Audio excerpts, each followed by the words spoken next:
So student, today we are going to discuss remaining portion of our embryology. इसके अंदर आज हम सारे जो कल हमने सिंथेसिस करवाई थी आपकी किडनी की, आज अगर सिंथेसिस के दौरान कोई एबनॉर्मेलिटी हो जाए ना बच्चों, तो उसकी वजह से पेशेंट के अंदर क्या क्या पैथोलॉजीज आ सकती हैं, क्या डिजीजेज उसके अंदर डेवलप हो सकती हैं, उन सबको हम क्या करेंगे आज यहाँ पर डिस्कस करेंगे। ठीक है, उसमें सबसे पहले बच्चों आपका पोर्टर सीक्वेंस है।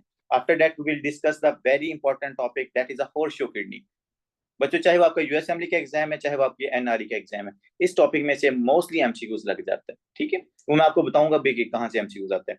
इसके बाद कुछ हमारे पास किडनी की एबनॉर्मल फॉर्मेशन के टॉपिक्स हैं, जिसमें रीनल एजेनेसिस हो गया, डिस्प्लास्टिक किडनी होगी, डुप्लेक्स कलेक्टिंग सिस्टम क्या होता है, पोस्टीरियर यूरिथ्रल वॉल्स के अंदर अगर एबनॉर्मेलिटी आ जाए तो पेशेंट के अंदर क्या मैनिफेस्टेशन हो सकती हैं। ठीक है, उसके बाद इंशाल्लाह हम उनको विजुलाइज भी करेंगे कि कौन सी डिजीज होगी, तो हमें उसका सीटी स्कैन कैसा नजर आएगा, या उस डिजीज की एबनॉर्मेलिटी की वजह से हमें क्या क्या चेंजेस नजर आएंगे किडनी के अंदर, उनको भी हम देख लेंगे। और हमारे पास लास्ट टॉपिक होगा वेजिको यूरिथ्रल डिफ्लेक्स, जिसके बारे में कल भी आपको डिस्कस करा। ठीक है, तो इस तरह इंशाल्लाह आपकी जो एम्ब्रियोलॉजी है वो आज वाइंड अप हो जाएगी, कल हम आगे एनाटॉमी स्टार्ट करेंगे। ठीक है, तो students let's start the most important topic that is a Potter sequence.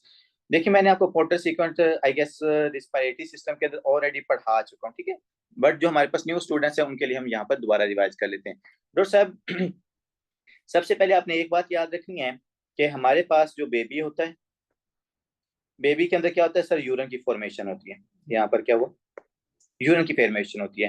Baby से मुराद मैं वर्ड यूज करूंगा फीटस का। ठीक है, फीटस होता है जब तक जो बच्चा होता है ना वो माँ के पेट के अंदर होता है, उसके लिए हम टर्म फीटस की यूज करते हैं। उसके बाद जब बच्चा पैदा हो जाता है 28 डेज तक हम उसको न्यूनेट कहते हैं। उसके बाद फिर हम उसको इन्फेंट कहते हैं 1 ईयर तक। ठीक है, तो ये तीन टर्म्स आपने ना थोड़ा सा ख्याल से याद रखना है कि कब मैं फीटस इस्तेमाल कर रहा हूँ तो आपको पता होना चाहिए किस ड्यूरेशन की बात हो रही है। न्यूनेट का टर्म हम यूज करें तो आपको पता होना चाहिए किसकी बात हो रही है। या इन्फेंट की टर्म यूज करूँ तो आपको पता होना चाहिए कि ये बच्चा हमारे पास क्या है, 28 डेज से लेकर ऑनवर्ड 1 साल के बच्चे को हम इन्फेंट कहते हो। ठीक, तो ये तीन चीजें आप यहाँ पर याद रखनी है। यहाँ पर बच्चों आपके पास है फीटस, ऐसा बच्चा जो भी माँ के पेट के अंदर है, तो इस फीटस के अंदर यूरिन की फॉर्मेशन होती है।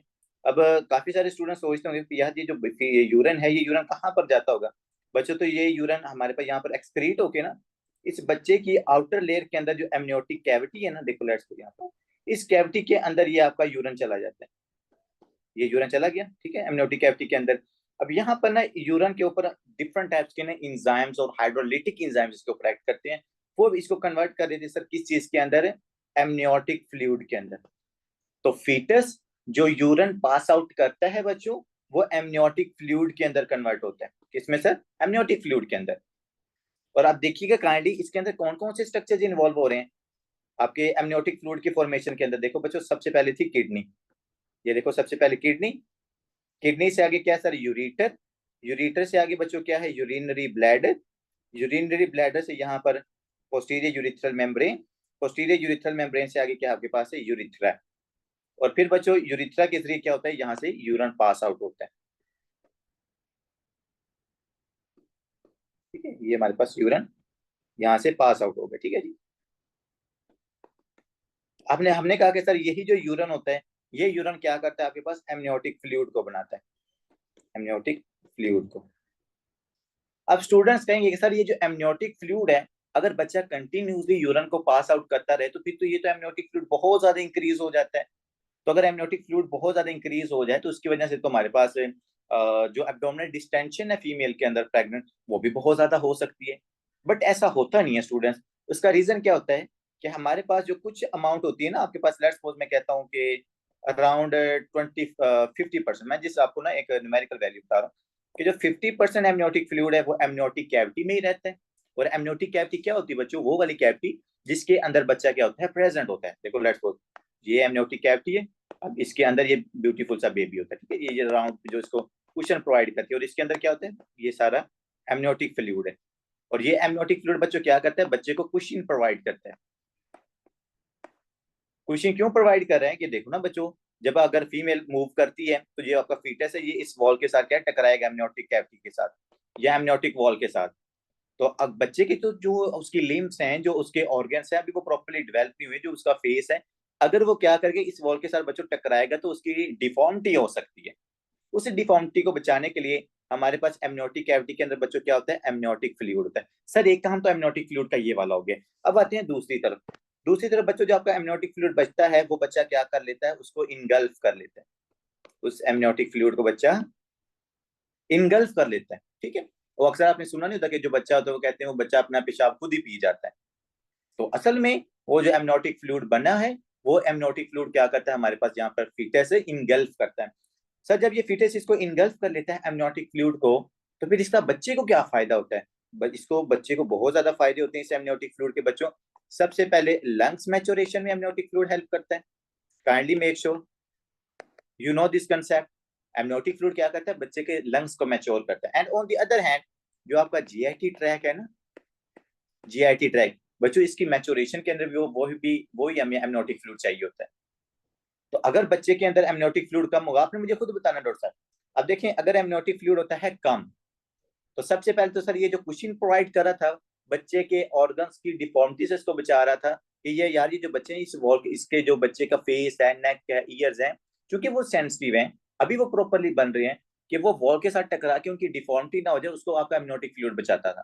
तो अगर एमनियोटिक फ्लूइड कम होगा तो सबसे पहले तो ये जो बच्चे के ऑर्गन्स इनकी क्या होगी, डिफॉर्मिटी। उसका नोज फ्लैट हो जाएगा, उसके जो आर्म्स हैं, जो उसकी लेग्स हैं वो छोटी हो जाएंगी, जो उसके ईयर्स हैं वो छोटे रह जाते हैं, जो उसका गनीथिया है, जो उसका जॉ है उसमें डिफॉर्मिटी हो सकती है, जो उसका हेड है, हेड के ऊपर कंप्रेशन की वजह से हेड के अंदर आपको एबनॉर्मेलिटी नजर आ सकती है, माइक्रोसेफेली आपको नजर आ सकती है। तो सर एक नुकसान तो हमें ये हुआ कि बच्चे के जो एक्सटर्नल ऑर्गन्स हैं उनके अंदर हमें डिफॉर्मिटी नजर आ सकती, लेकिन बात यहां तक खत्म नहीं होती। क्यों? क्योंकि जो रिमेनिंग एमनियोटिक फ्लूइड था वो बच्चे ने इंगल्फ भी करना था, और इंगल्फ करके उसने अपने लंग्स और जीआईटी ट्रैक को मैच्योर करना था। तो अगर एमनियोटिक फ्लूइड हमारे पास नहीं होगा, बच्चा एमनियोटिक फ्लूइड को प्रोड्यूस नहीं करेगा, इसकी प्रोडक्शन नहीं होगी, तो बच्चों ये जो आपके लंग्स और जो जीआईटी ट्रैक की मैच्योरेशन है ये भी नहीं होगी। तो पेशेंट आपका कैसे आएगा, एनआरडीएस के साथ आएगा, ड्यूडनल एट्रेजिया के साथ आ सकता है ये बेबी आपके पास, जिसका जो जीआईटी ट्रैक है वो प्रॉपर्ली डेवलप नहीं हुआ होगा, ठीक है। तो सर ये दो फंक्शन आपने काइंडली क्या रखनी है यहाँ पर एमनियोटिक फ्लूइड के, याद रखने हैं। एक ये बच्चे को कुशन प्रोवाइड करता है, दूसरा ये लंग्स की और जीआईटी ट्रैक की मैच्योरेशन में आपको हेल्प करता है। अब मैं कहता हूँ एक बंदे के अंदर एमनियोटिक फ्लूइड नहीं बन रहा, मतलब उस बच्चे के अंदर जो यूरिन की फॉर्मेशन है बच्चों वो कम हो गई है। अब यूरिन की फॉर्मेशन आप सबने मुझे बताना है कैसे कैसे कम हो सकती है। देखो बच्चों, सबसे पहले अगर बच्चे की किडनी के अंदर कोई प्रॉब्लम है तो वहां से क्या यूरिन की फॉर्मेशन होगी? सर नहीं होगी। तो पहले तो ये आ गया कि अगर बच्चे की किडनीज प्रॉपरली नहीं बनेगी तो हमारे पास पेशेंट के अंदर क्या हो सकता है, एमनियोटिक फ्लूइड नहीं बनेगा, और एमनियोटिक फ्लूइड जब नहीं बनेगा तो ओलिगोहाइड्रामनियोज हो जाएगा, मतलब उसके अंदर एमनियोटिक फ्लूइड कम हो जाएगा, और एमनियोटिक फ्लूइड कम होगा तो पेशेंट के अंदर हमें पोर्टर सीक्वेंस वाली सारी सिम्टम नजर आएंगे जो आगे जाके हम डिस्कस करेंगे, ठीक है। सर एक तो अगर किडनी सही से ना बने तो यूरिन नहीं बनेगा, यूरिटर के अंदर ऑब्स्ट्रक्शन हो जाए यूरिन नहीं आएगा, यूरिनरी ब्लैडर के अंदर ऑब्स्ट्रक्शन हो जाए, लेट्स सपोज यहाँ पर ऑब्स्ट्रक्शन हो जाए, पोस्टीरियर यूरिथ्रल मेम्ब्रेन में ऑब्स्ट्रक्शन हो जाए, तो फिर यहाँ से यूरिन वापस चला जाएगा, वो ड्रेन आउट नहीं होगा। तो ये तीन जो आपने कॉजेज एटलीस्ट याद रखने, अगर किडनी सही से नहीं बनी, यूरिटर में ऑब्स्ट्रक्शन है, यूरिनरी ब्लैडर के अंदर ऑब्स्ट्रक्शन है, इन तीन ऑब्स्ट्रक्शन की वजह से क्या होता है, जो आपका यूरिन होता है वो बैक शंट करता है, वो ड्रेन आउट नहीं होता, और अगर वो ड्रेन आउट नहीं होगा एमनियोटिक फ्लूइड नहीं बनेगा, एमनियोटिक फ्लूइड नहीं बनेगा तो पेशेंट के अंदर एक तो हमारे पास ओलिगोहाइड्रामनियोज हो जाएगा, उसके जो ऑर्गन्स है उनकी डिफॉर्मिटी, एक्सटर्नल जो उसके स्ट्रक्चर्स हैं उसकी डिफॉर्मिटी होगी, दूसरा उसके लंग्स और जीआईटी ट्रैक की मैच्योरेशन नहीं होगी, ठीक है बच्चों। तो ये आपके एमनियोटिक फ्लूइड का क्या था, इंपॉर्टेंट सा रोल था आपकी डिफरेंट स्ट्रक्चर्स की फॉर्मेशन के अंदर, ठीक है। अब आते हैं आपके पोर्टर सीक्वेंस के अंदर। बच्चों पोर्टर सीक्वेंस क्या है, तो उन्होंने यहाँ पर टर्म यूज की है ओलिगोहाइड्रामनियोज, पोर्टर सीक्वेंस। यहाँ पोर्टर सिंड्रोम के अंदर आपने क्या याद रखना कि सबसे पहले इस सिंड्रोम के अंदर या इस सीक्वेंस के अंदर, इसको सीक्वेंस पता क्या क्यों कहा जाता है, शायद मैंने आपको पहले भी बताया हुआ है, why it's called the Potter sequence, anyone?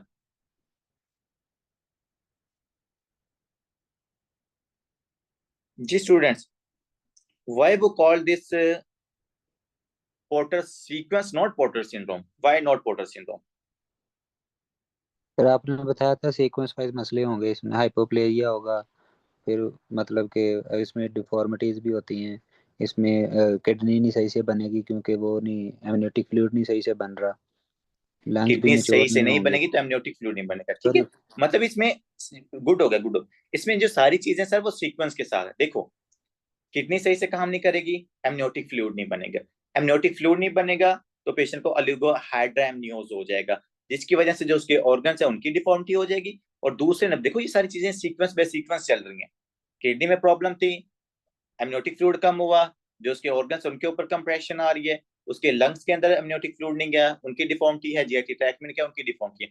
So everything is occurring in a sequence way, so that's why we call this Potter sequence. और इसमें बच्चों मेन प्रॉब्लम क्या है सर, ओलिगोहाइड्रोएमनियोज है, कि हमारा ओलिगो का मतलब होता है बच्चों लेस, जैसे हम अक्सर कहते हैं ना कि पेशेंट अगर आपके पास शॉक के साथ आ रहा है तो उसमें ओलिगोयूरिया, उसमें यूरिन की प्रोडक्शन कम हो रही है। इसी तरह ओलिगोहाइड्रोएमनियोज से क्या मतलब है, उसमें एमनियोटिक फ्लूइड कम है। तो यहाँ पर मैं लिख देता हूँ एमनियोटिक, एमनियोटिक फ्लूइड क्या है सर, यहाँ पर कम है। और एमनियोटिक फ्लूइड बच्चों क्यों कम है, मैं आपको ऑलरेडी बता चुका हूँ कि एमनियोटिक फ्लूइड कहाँ से बनना है, आपकी किडनी से। पास आउट कहाँ से होना है, आपके यूरिनरी ट्रैक से। तो अगर मेरी किडनी सही से काम नहीं करेगी, या अगर यूरेटर में ऑब्स्ट्रक्शन है, या यूरिनरी ब्लैडर में ऑब्स्ट्रक्शन है, तो all this causes can lead towards the oligohydramnios. ठीक है बच्चों। तो जब आपके पास एमनियोटिक फ्लूइड कम होगा तो वो क्या लिखते हैं, compression of the developing fetus. तो भाई जो आपका फीटस होगा उसके ऊपर कंप्रेशन आएगी। क्यों कंप्रेशन आएगी, मैं आपको ऑलरेडी एक्सप्लेन कर चुका हूं, क्योंकि एमनियोटिक फ्लूइड आपको कुशन प्रोवाइड करता है। तो अगर वो एमनियोटिक फ्लूइड नहीं होगा तो आप जो बेबी है उसके ऊपर क्या आएंगी, कंप्रेशन आएंगी। इस कंप्रेशन की वजह से बच्चे के अंदर क्या होगा, लिम्ब डिफॉर्मिटी होगी सर, जो उसकी लिम्स हैं वो डिफॉर्म्ड हो जाएंगी। और डिफॉर्म्ड होने के बाद कैसी वो आपको नजर आएंगी, क्लब फीट। जैसे क्लब लाइक फीट है ना, मैं आपको अक्सर सेंड करता होता हूँ एडवर्ड सिंड्रोम के अंदर, या पेटाउ सिंड्रोम वाले बच्चे की जिस तरह के पाँव होते हैं ना, या उसकी अपर आर्म्स होती हैं, तो वो हमारे पास क्लब शेप की होती है। मैं इसका भी आपके पास सेंड कर दूंगा, ठीक है। तो क्यों जो हमारे पास लिम्ब डिफॉर्मिटी आ रही है, because of the decrease amniotic fluid. आगे आते हैं भाई, यार किसी का माइक ऑन है। आगे आते हैं बच्चों फेशियल एनोमलीज, ठीक है। तो आप देखो ना, अगर हमारे पास फेशियल सबसे जो आपके सेंसिटिव पार्ट्स हैं वो आपके फेशियल पार्ट्स हैं, चाहे वो नोज है, चाहे वो आपके पास ईयर्स हैं, चाहे वो आपके पास गनीथिया है या आपका जॉ है। तो अगर एमनियोटिक फ्लूइड कम होगा, ये क्या करेंगे, बच्चे के जो ईयर्स हैं, नोज है, वो वॉल के साथ टकराएंगे, जिसकी वजह से इनके इन पार्ट्स के ऊपर कंप्रेशन आएगी। जब कंप्रेशन आएगी तो ये सारे पार्ट क्या हो जाएंगे, छोटे हो जाएंगे। देखो लो सेट ईयर्स, कान छोटे हो गए। रिट्रोगनीथिया, जो उसका जा वो बैक साइड की तरफ पुश हो जाएगा, ठीक है। रिट्रोगनीथिया काइंडली याद रखिएगा। गनीथिया का जो वर्ड है ना वो हम यूज करते हैं आपके जॉ के लिए। तो माइक्रोगनीथिया, रिट्रोगनीथिया, एंटीरोगनीथिया, जिस आपका मतलब यही होता है यहाँ पर। जैसे रिट्रोगनीथिया मतलब कि जो जॉ वो बैक साइड की तरफ पुश हो जाएगी क्योंकि आगे कंप्रेशन आ रही है, जॉ बैक पुश, या बैक मूवमेंट भी आप इसको लिख सकते, ठीक है। आगे सर क्या हो रहा है, फ्लैटेंड नोज, बच्चे का जो नोज है वो फ्लैट हो जाएगा, जाहिर बात है जब कैविटी के साथ टकराएगा वॉल के साथ जाके, तो जो नोज है वो उसके ऊपर भी कंप्रेशन आएगी, तो हमारे पास फ्लैट हो जाएगा, ठीक है। Compression of the chest and the lack of the amniotic fluid, aspiration into the lung, fitter lungs, pulmonary hypoplasia, ठीक है। तो बच्चों इस लाइन के अंदर उन्होंने वही लिखा है कि अगर एमनियोटिक फ्लूइड कम होगा तो बच्चा उनको इनगल्फ नहीं करेगा, एस्पायर नहीं करेगा। अगर एस्पायर नहीं करेगा तो लंग्स मैच्योर नहीं होंगे, जीआईटी ट्रैक मैच्योर नहीं होगा। और अगर लंग्स मैच्योर नहीं होंगे तो कौन सी डिजीज होगी, जो हमने पहले रिस्पिरेटरी सिस्टम के अंदर भी पढ़ा था sir, that is a pulmonary hypoplasia. Pulmonary hypoplasia का क्या मतलब है, देखो लेट्स सपोज अगर मैं यहाँ पर ड्रा करता हूँ, आपका राइट लंग, चलो आपका लेफ्ट लंग बिल्कुल ठीक है। लेट्स सपोज जो मेरे पास लेफ्ट लंग है वो क्या हो गया, राइट लंग छोटा हो गया, दोनों लंग्स को छोटा कर लेते हैं, पल्मोनी हाइपोप्लेजिया।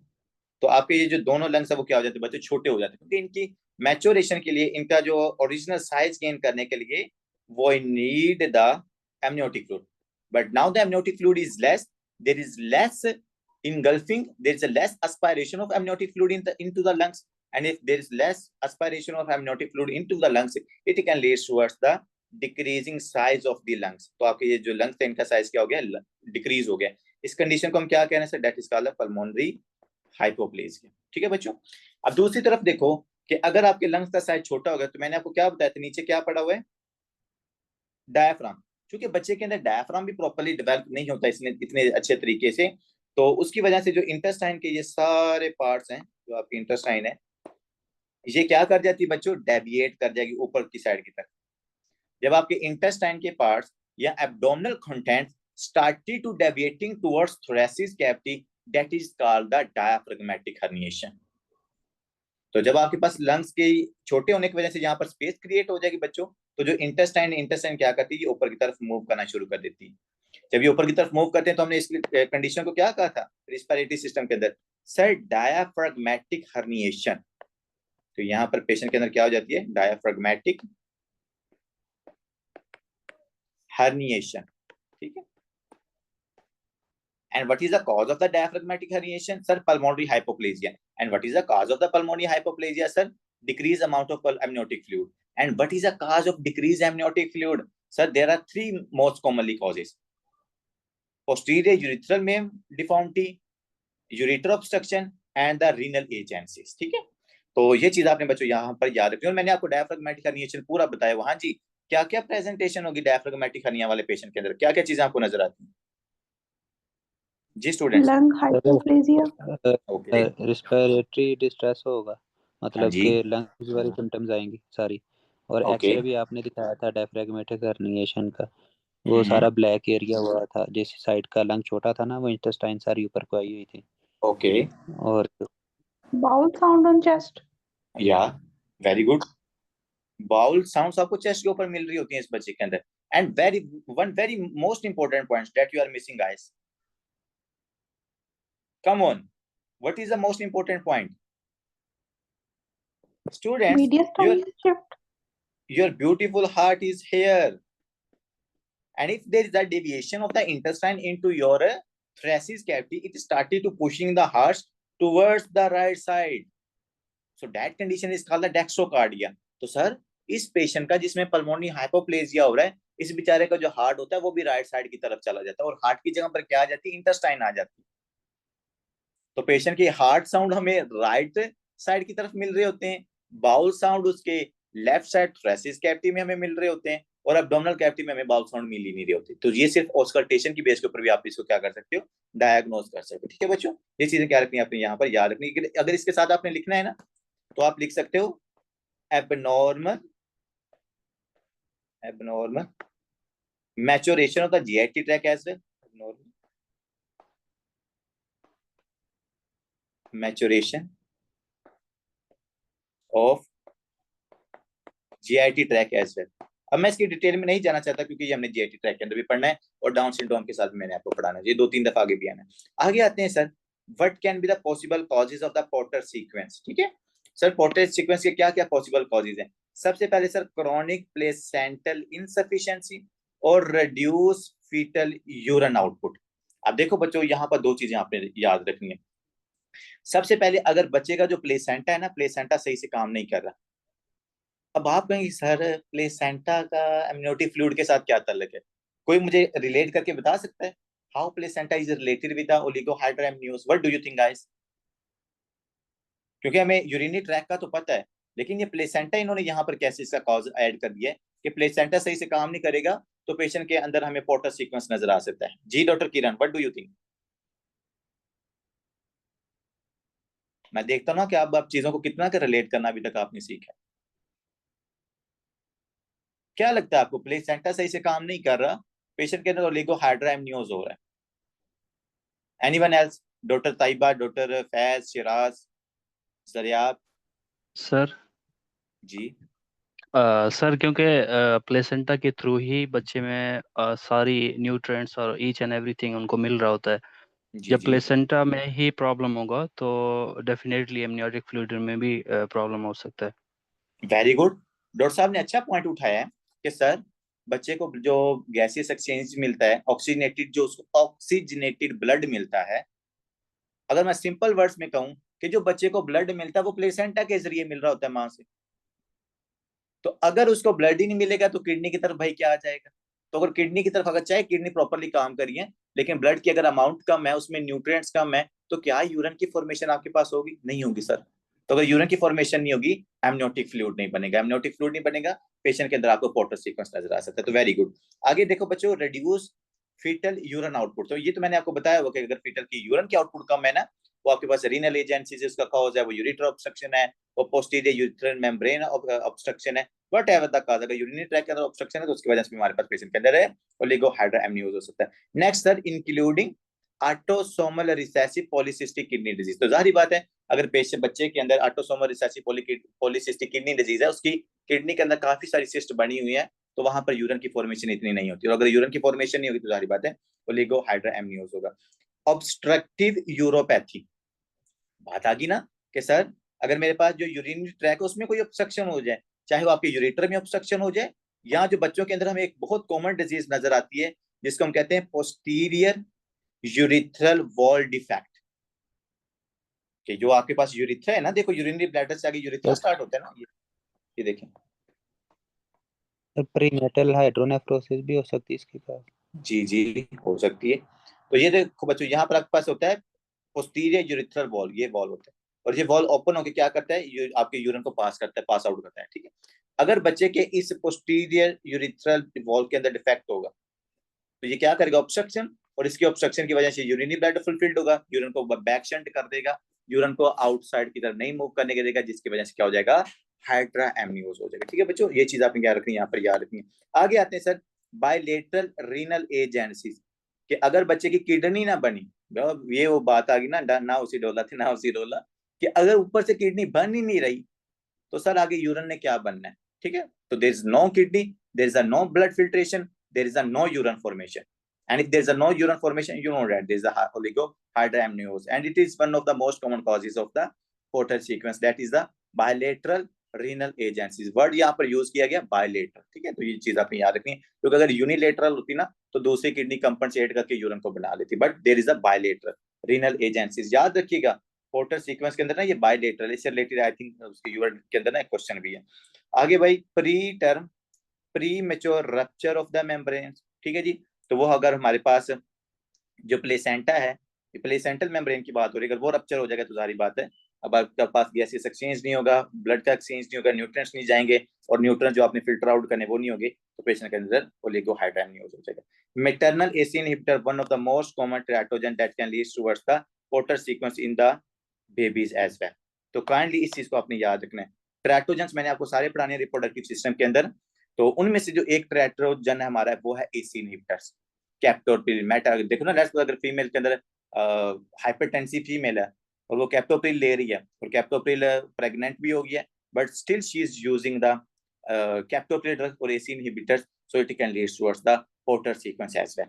अब इसको याद रखने का पता क्या तरीका होता है, क्योंकि जो एसी इनहिबिटर ड्रग्स होती है ना, ये कहाँ पर एक्ट करती हैं आपके पास, लेट्स सपोज मैं कहता हूँ किडनी के ऊपर करती हैं। अगर इनका मैकेनिज्म हम देखें ना ज्यादातर, तो एट द एंड क्या हो रहा होता है, वो आपकी किडनी के ऊपर एक्ट कर रहा होता है, एंजियोटेंसिन 2। तो अगर हम एसी इनहिबिटर ड्रग्स देंगे तो एंजियोटेंसिन 2 नहीं बनता, जिसने किडनी के ऊपर जाकर फंक्शन परफॉर्म करना था ना। तो अगर माँ एसी इनहिबिटर ड्रग्स ले रही है तो उस बच्चे की किडनी डिफेक्ट होगी।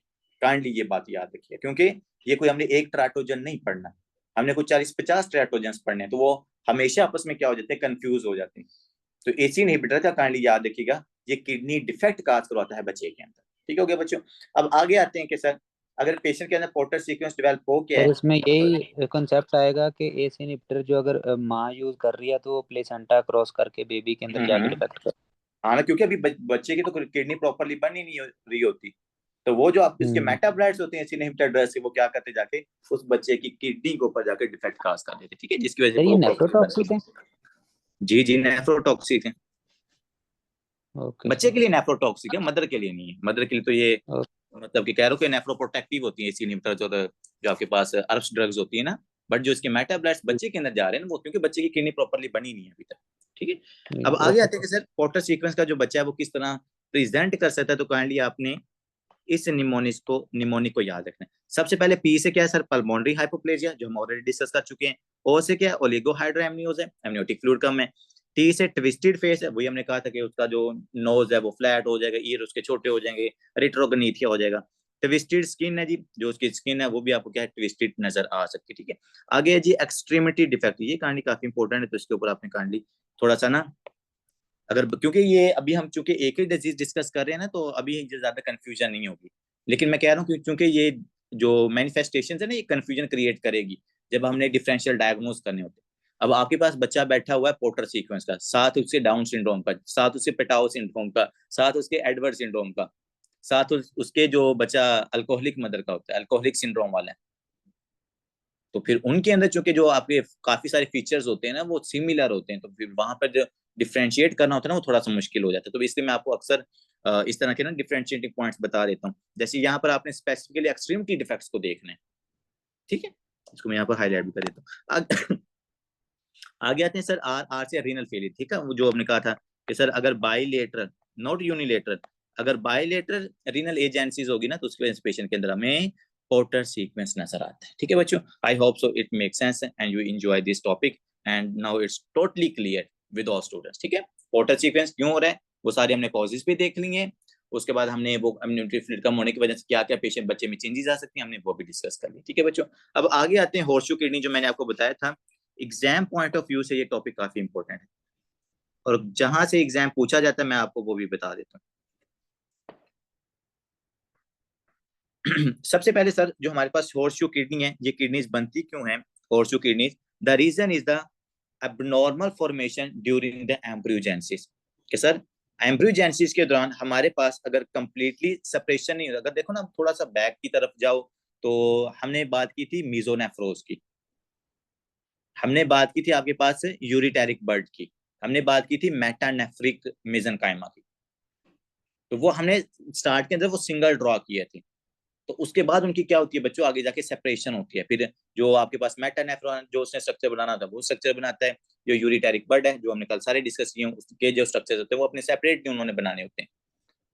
तो अगर उनकी सेपरेशन हमारे पास प्रॉपरली नहीं हो रही, डिफरेंशिएट जो आपके ग्रोथ फैक्टर्स है उनके ऊपर एक्ट करके उनको डिफरेंशिएट नहीं कर पाते, तो आपके पास पेशेंट के अंदर क्या हो सकता है, हॉर्सशू किडनी हो सकती है। जो उसकी किडनीज होती हैं they are connected with the each other from inferior poles. अगर आप यहाँ पर नोटिस करो ना इस सीटी स्कैन के ऊपर, तो ये आपको जो इंफीरियर पोल्स है ना, और ये जो बच्चा आपके सामने जो सीटी स्कैन बना हुआ है ना, exactly same CT scan you world के अंदर बना हुआ है।